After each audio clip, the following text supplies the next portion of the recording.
आज का ये दिन दक्षिण भारत के लिए एक प्रमुख पर्व के रूप में जाना जाता है। आप ये सीधी तस्वीरें देख रहे हैं जहाँ पर प्रधानमंत्री, केंद्रीय मंत्री एल मुरुगन के घर पहुँचे हैं पोंगल के इस पावन अवसर पर।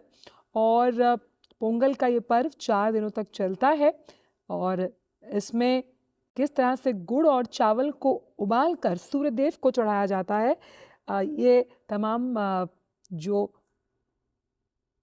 जिस तरह से पद्धतियाँ हम देख पा रहे हैं, कैसे 4 दिनों में जब पोंगल को मनाया जाता है तो उसमें एक खास दिन पर जो गायें होती हैं उनकी पूजा अर्चना की जाती है, क्योंकि इन गायों की वजह से ही जो किसान हैं, जिन्हें राष्ट्र का अन्नदाता कहा जाता है, वो खेती किसानी करने में उनकी मददगार होती हैं और उनकी खेवनहार होती हैं। किस तरह से देखिए जो गौ माता है, अ, उनका पूजा अर्चन या यूं कहें कि धन्यवाद देने की एक बहुत ही खूबसूरत अलौकिक प्रक्रिया मानी जाती है पोंगल के इस अवसर पर। तो इस पर्व पर वर्षा, धूप या फिर हम यूं कहें कि कृषि से संबंधित जो तमाम अहम कारक हैं, जिससे फसल जिसको हम हमारी थाली तक पहुंचाने के लिए किसान बहुत मेहनत करता है, ये उस मेहनत को मनाने का पर्व है।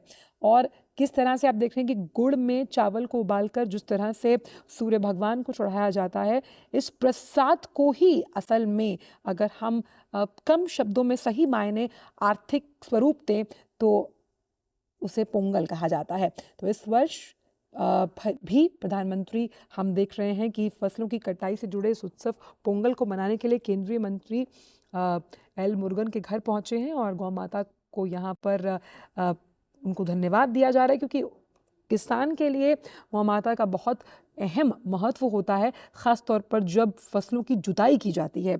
और 4 दिन तक चलने वाले पोंगल के इस पर्व में ये माना जाता है कि ये तमिल नववर्ष की शुरुआत होती है और प्रकृति से मिलते हुए जो ये उम्मीद है, मीठे और स्वादिष्ट हम कह सकते हैं चावल का जो पोंगल है, वो किस तरह दिलों में खुशहाली, सद्भाव और भाईचारे का प्रतीक भी है।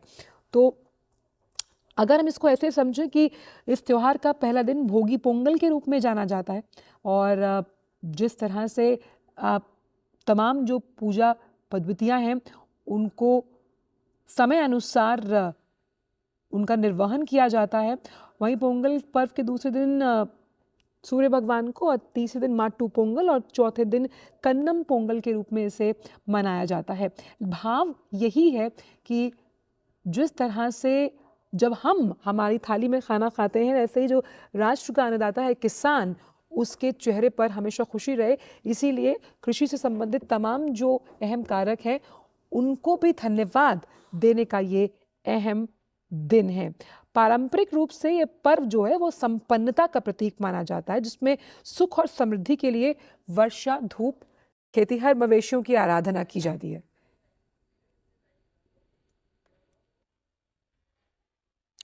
और आइए आपको सीधे लिए चलते हैं, प्रधानमंत्री इस वक्त पोंगल पर संबोधन दे रहे हैं, आइए सुनते हैं।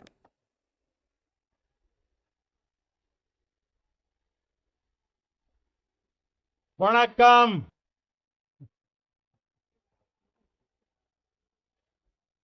आप सभी को पोंगल के पर्व की अनेक अनेक शुभकामनाएं।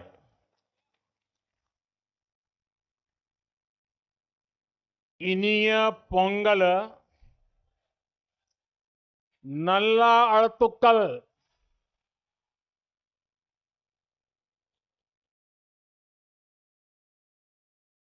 पोंगल के पवित्र दिन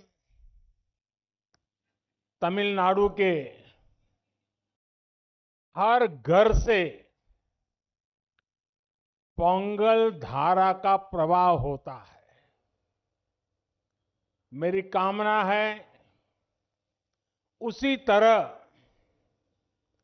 आपके जीवन में भी सुख, समृद्धि और संतोष की धारा का प्रवाह निरंतर होता रहे।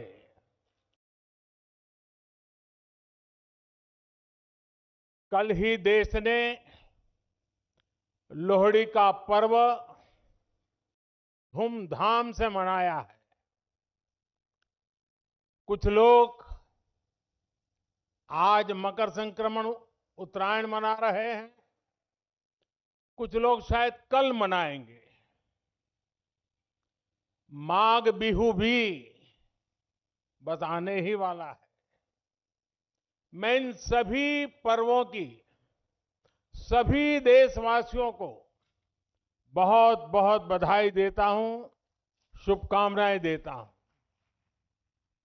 साथियों, यहां मुझे मेरे कई परिचित चेहरे नजर आ रहे हैं। पिछले साल भी हम सब तमिल पुथांडु के अवसर पर यहां मिल चुके हैं। मैं मुरुगन जी को धन्यवाद देता हूं कि उन्होंने मुझे इस अद्भुत आयोजन का हिस्सा बनने का अवसर दिया। ये ऐसा है जैसे मैं अपने परिवार और दोस्तों के साथ कोई उत्सव मना रहा हूं। साथियों, संत तिरुवल्लुवर ने कहा है, तल्ला विळयुळुम तक्कारुम ताळिवल्ला चेवरुम सेवर्द नाडु, यानी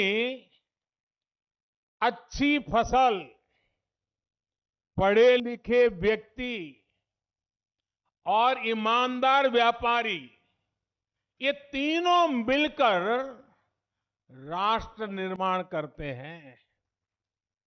तिरुवल्लुवर जी ने पॉलिटिशियन का उल्लेख नहीं किया है। ये हम सबको संदेश है। पोंगल पर्व में ताजी फसल को भगवान के चरणों में समर्पित करने की परंपरा है। इस पूरी उत्सव परंपरा के केंद्र में हमारे अन्नदाता, हमारे किसान है।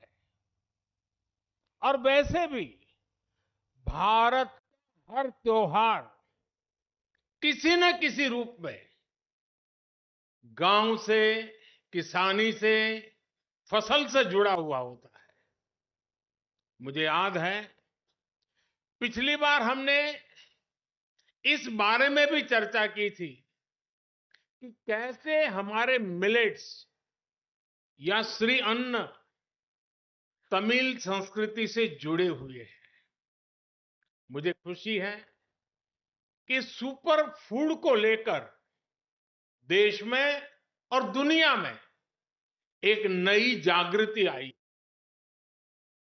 हमारे बहुत सारे नौजवान मिलेट्स, श्री अन्न को लेकर नए स्टार्टअप शुरू कर रहे हैं और ये स्टार्टअप्स आज बहुत पॉपुलर हो रहे हैं। श्री अन्न के उत्पादन से हमारे देश के 3 करोड़ से अधिक छोटे किसान जुड़े हुए हैं। हम श्री अन्न को प्रमोट करते हैं तो सीधे सीधे ये 3 करोड़ किसानों का भला होता है। साथियों, पोंगल के अवसर पर तमिल महिलाएं अपने घर के बाहर कोलम बनाती है। सबसे पहले वो आटे का इस्तेमाल करके जमीन पर कई डॉट्स बनाती है और एक बार जब सारे डॉट्स बन जाते हैं तो हर एक का एक अलग महत्व होता है। ये तस्वीर ही मन लुभाने वाली होती है, लेकिन कोलम का असली रूप तब और वैभवशाली हो जाता है जब ये सभी डॉट्स मिला दिए जाते हैं और बड़ी कलाकृति बनाकर इसमें रंग भरा जाता है। हमारा देश और उसकी विविधता भी कोलम के जैसी है। जब देश का कोना कोना एक दूसरे से भावात्मक रूप से जुड़ता है तो हमारी शक्ति एक अलग रूप दिखाती है। पोंगल का पर्व भी एक ऐसा ही पर्व है जो एक भारत श्रेष्ठ भारत की राष्ट्र भावना को दर्शाता है। बीते समय में काशी तमिल संगमम और सौराष्ट्र तमिल संगमम अत्यंत महत्वपूर्ण परंपरा शुरू हुई है और उसमें भी ये भाव प्रकट होता है, ये भावना दिखती है। इन सभी आयोजनों में बहुत बड़ी संख्या में हमारे तमिल भाई बहन उत्साह से हिस्सा लेते हैं। साथियों, एकता की यही भावना 2047 तक विकसित भारत के निर्माण की सबसे बड़ी शक्ति है, सबसे बड़ी पूंजी है। आपको याद होगा, लाल किले से मैंने जिस पंच प्राण का आह्वान किया है उसका प्रमुख तत्व देश की एकता को ऊर्जा देना है, देश की एकता को मजबूत करना है।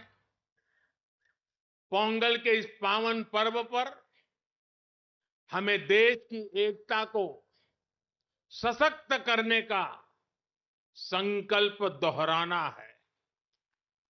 साथियों, आज यहां मुझे बताया गया बहुत से कलाकार और जाने माने कलाकार, गणमान्य कलाकार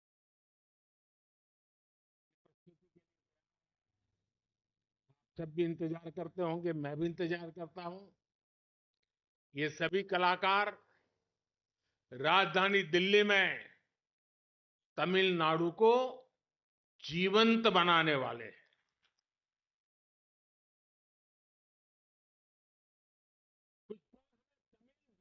मौका मिलेगा, ये भी एक सौभाग्य होता है। मेरे इन सभी कलाकारों भी अनेक अनेक शुभकामनाएं हैं। मैं फिर एक बार मुरुगन जी का धन्यवाद करता हूं। वणक्कम।